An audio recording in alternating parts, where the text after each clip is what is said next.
La primera campaña del desierto estuvo a cargo de Juan Manuel de Rosas entre 1833 y 1834, al concluir su primer gobierno, en respuesta a la preocupación de los estancieros bonaerenses por los ataques de los malones a sus propiedades. En marzo de 1855, una expedición militar al mando del coronel Bartolomé Mitre fue vencida por el cacique Calfucurá en Sierra Chica, cerca de Olavarría.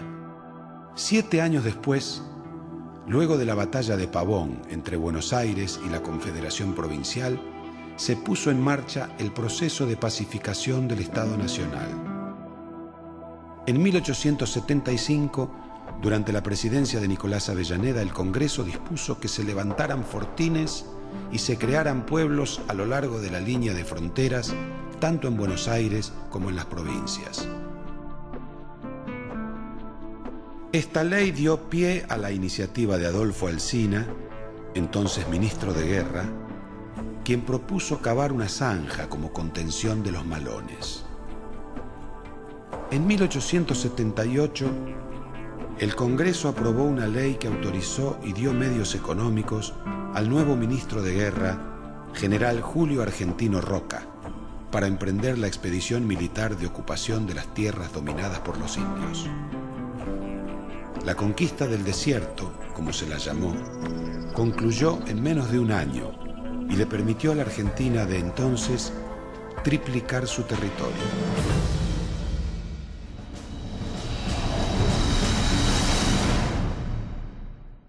Qué tema este de la conquista del desierto, ¿no? Qué tema. Yo creo que siempre se le da una explicación un tanto simplista. No hay duda que la campaña del desierto, ya desde el nombre, ya es descalificatoria. De desierto no era nada. Desierto suponía que no había nadie, que no habitaba nadie, ¿no? Bueno, había indios originarios, es decir, que para los blancos, digamos, de la ciudad de Buenos Aires, eran nadie. Acordémonos que en aquellos tiempos predominaba la versión positivista, ¿no es cierto?, de la vida, de la comprensión de las cosas, y dentro de las calificaciones científicas, porque era una época enamorada del progreso de la ciencia, que en esos tiempos había sido muy importante, se consideraba que los indígenas eran una raza inferior, como también lo eran los negros. Fíjese la opinión que Sarmiento, Domingo Faustino Sarmiento, nuestro máximo educador, el campeón de la educación popular, tenía de los indios. ¿Lograremos exterminar a los indios? Por los salvajes de América siento una invencible repugnancia. Sin poderlo remediar, esa canalla no son más que unos indios asquerosos a quienes mandaría colgar ahora si reapareciesen. Y sigue. Lautaro y Caupolicán son unos indios piojosos, porque así son todos, incapaces de progreso. Su exterminio es providencial y útil, sublime y grande. Se los debe exterminar, escuchen, sin ni siquiera perdonar al pequeño, que tiene ya el odio instintivo al hombre civilizado. Se puede comprender bastante por qué, bueno, se puede comprender, no quiere decir justificar, por qué Roca enfocó la ocupación de la Patagonia como una acción militar, cuando en realidad el rival era un rival desorganizado, prácticamente desarmado. Y ahí sí aparece, por supuesto, el tema del genocidio. Después el otro gran problema es qué se hizo con las enormes extensiones de tierra ganada, que de desérticas, amigas y amigos, no tenía nada. Era la pampa húmeda, el valle del Río Negro, y sigan contando. Se las repartió entre los que ya eran grandes terratenientes. 67 propietarios pasaron a ser dueños de más de 6.062.000 hectáreas. Entre ellos se destacaban 24 familias patricias, si se me permite entre comillas, que recibieron parcelas que oscilaban entre las 200.000 hectáreas de los Luros, discreto número, hasta las 2.500.000 de los Martínez de Oz. Ahora, el problema es que Roca tiene una personalidad o una actividad que no es todo negativa, hay algunos aspectos muy positivos de Roca. Por ejemplo, le corresponde desde la ley 1420 de enseñanza obligatoria y gratuita. No es de Sarmiento, porque acá le adjudicamos todo a Sarmiento. Recordemos que Avellaneda, que fue su ministro de Educación antes de ser presidente, se quejaba y decía que las tareas, las iniciativas educativas habían sido de él, pero que se las adjudicaron a don Domingo Faustino. Otro mérito de Roca fue que hizo laica, típico con su idea progresista, además masón, la vida que hasta entonces había girado alrededor de la religión. Es decir, la gente nacía, se casaba y moría ante la iglesia. Roca creó los registros civiles, también su sucesor Juárez II.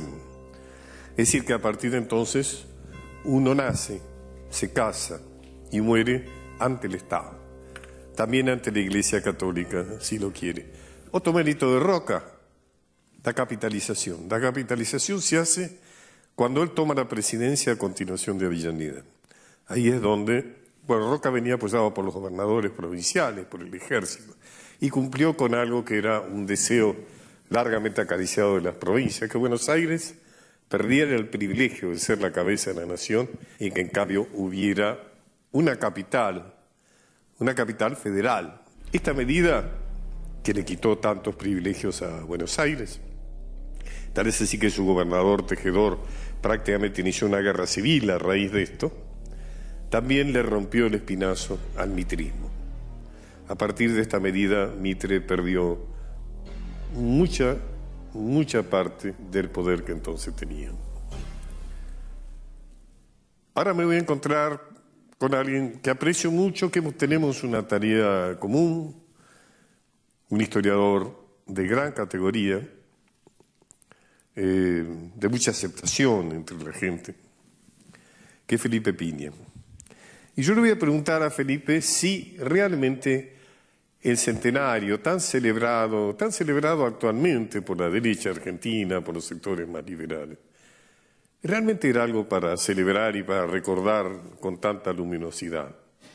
Bueno, para festejar había que era el centenario de la Revolución de Mayo, o sea, eso era festejable. El tema cómo fueron esos festejos y en qué contexto se dio, ¿no? En la Argentina oligárquica, aquella Argentina para pocos, la Argentina del triunfo de la generación del 80, de la consagración de aquel modelo para pocos desde lo político y desde lo económico, ¿no? Es decir, aquel modelo que excluía a la gente del voto, que excluía a la gente del acceso a la información, a la comida, con datos precisamente oficiales que nos hablan de niveles altísimos de hambre en el norte argentino, datos que provienen del servicio militar obligatorio, la famosa ley Riccieri, donde nos cuentan la cantidad de chicos que quedaban excluidos por no tener la talla o el peso por desnutrición, ¿no es cierto? Jóvenes de 20 años. El Pinet, no el Pinet, por aquel famoso médico francés, ¿no?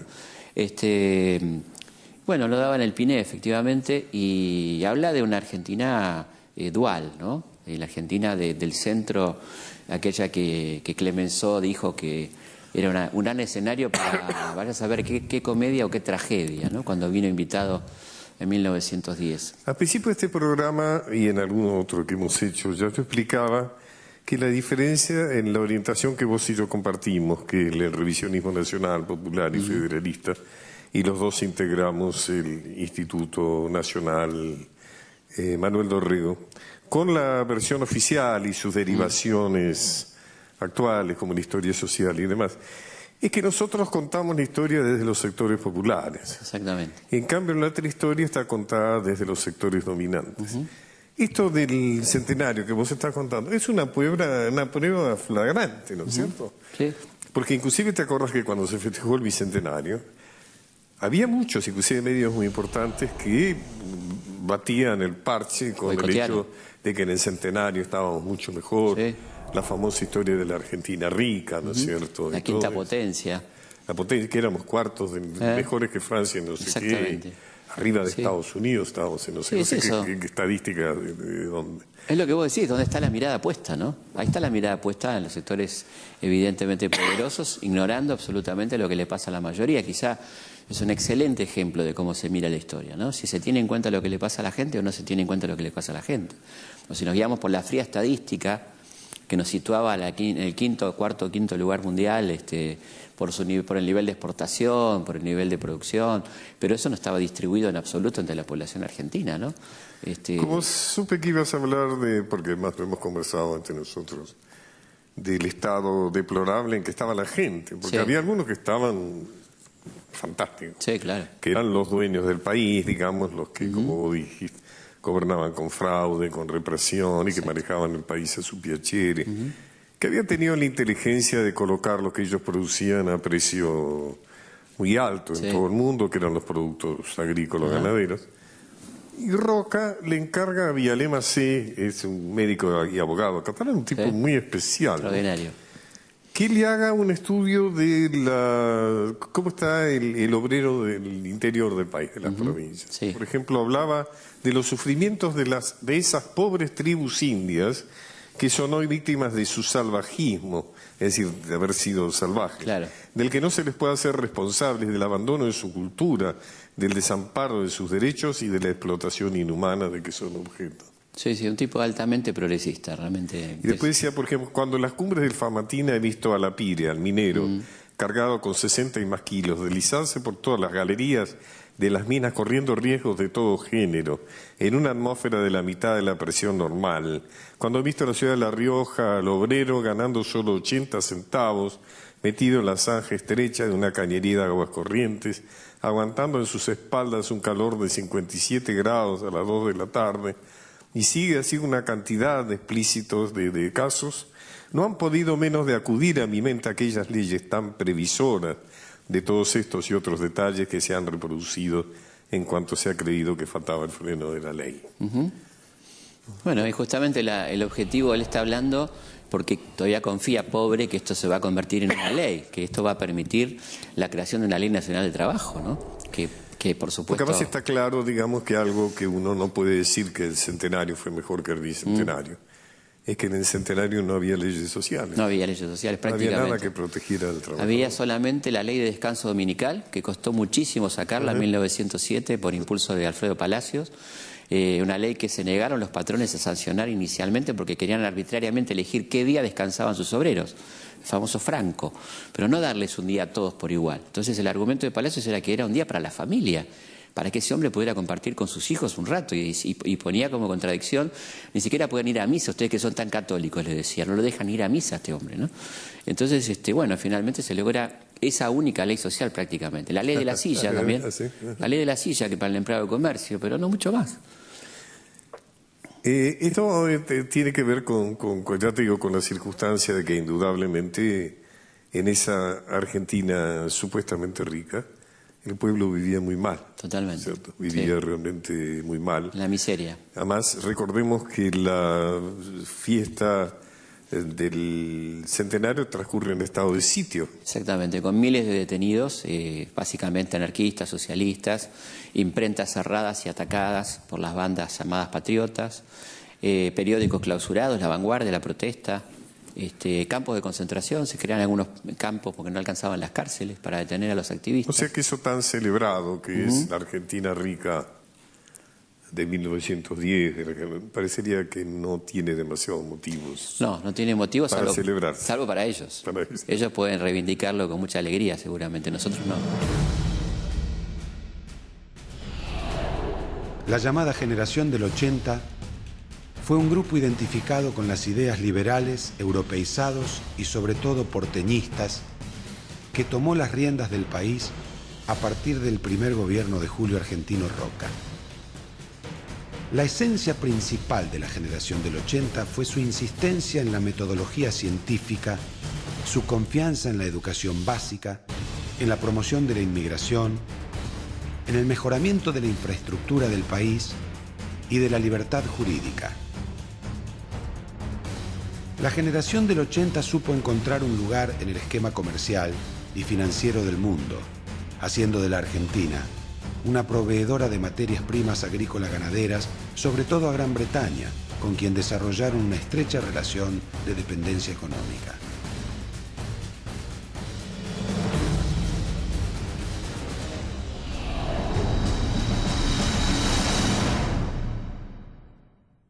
El informe que acabamos de escuchar repite las consideraciones habituales sobre la generación del 80 y sobre el centenario, ¿no? Algo elogiable, un gran momento de la Argentina. Pero dice algo que lo vamos a tomar, que es el hecho de la dependencia de Gran Bretaña. Efectivamente, el extraordinario enriquecimiento de esta generación tiene que ver con el hecho de que Gran Bretaña considera a la pampa argentina como su abastecedora de alimentos. Por eso es que las redes férreas de nuestro país están construidas en abanico, un abanico cuyo vértice está en el puerto de Buenos Aires. Es decir, toda la producción agrícola-ganadera estaba concebida para ser trasladada, juntada, digamos, reunida en el puerto de Buenos Aires y trasladada a Gran Bretaña y a algunos otros países europeos. ¿Quiénes eran los representantes de esta generación del 80? Hemos hablado ya bastante con Felipe, así que no nos vamos a extender demasiado.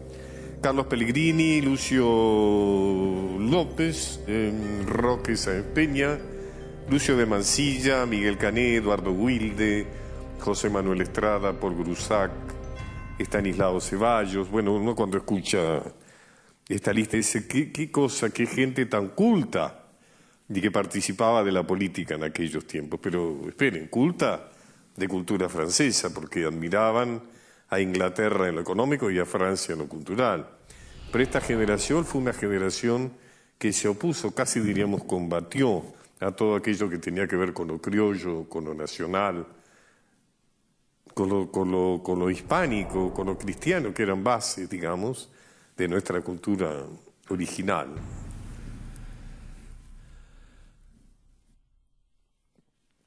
Fueron herederos en convicciones y proyectos de la generación del 37. La generación del 37 estaba integrada por Mitre, Sarmiento, Vicente Fidel López.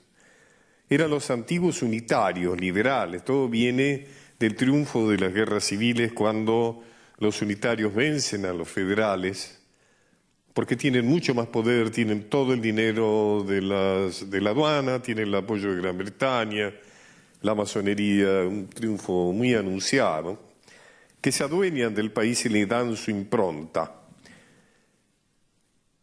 Eran liberales en lo económico y autoritarios en lo político, la cultura plenamente europeizada. El escenario privilegiado de su actividad política, social y cultural fue Buenos Aires, un gran desprecio por las provincias, pero fundamentalmente Europa, París, a donde viajaban con frecuencia y de donde traían los emblemas de la civilización. Ahí están los palacios franceses, ¿no es cierto? No solo en las avenidas principales de Buenos Aires y de alguna ciudad del interior, sino también en pleno campo. Hay estancias, cascos de estancia que son palacios franceses realmente impresionantes. Cuando Sarmiento habla de civilización o barbarie, civilización es Europa. Y los argentinos, argentinas que quieren ser europeos de este lado del mar. Bárbaros eran los federales, los gauchos, los sectores populares, las provincias, todo eso era la barbarie. Convencidos de que con ellos no se podía hacer un país civilizado y progresista. Esas frases abstractas, importadas también de Europa, con cuyo pretexto se cometieron verdaderamente muchas atrocidades. Vamos a un corte.